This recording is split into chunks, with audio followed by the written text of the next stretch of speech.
মিরসরাই উপজেলার আবুরহাট সংকেত সংস্থার উদ্যোগে মহান শহীদ দিবস উপলক্ষে আলোচনা সভা ও বই বিতরণ সম্পন্ন হয়েছে। রবিবার সংকেত সংস্থার কার্যালয়ে সংস্থার সভাপতি বীর মুক্তিযোদ্ধা পঙ্কজলাল ভৌমিকের সভাপতিত্বে এবং সাধারণ সম্পাদক নুরুল আলমের সঞ্চালনায় এ সময় প্রধান অতিথি হিসেবে উপস্থিত ছিলেন ৭ নং কাটাছড়া ইউনিয়ন পরিষদের সাবেক চেয়ারম্যান ও মিরসরাই উপজেলা বিএনপির সাবেক সভাপতি অ্যাডভোকেট আলিউল কবির ইকবাল।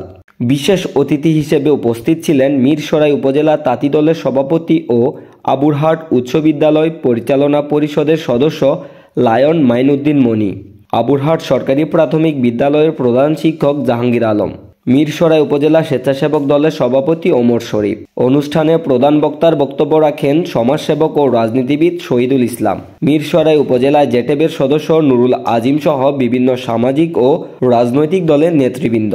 এ সময় একুশের ইতিহাস ও নানান বিষয় তুলে বক্তব্য দেন বক্তারা।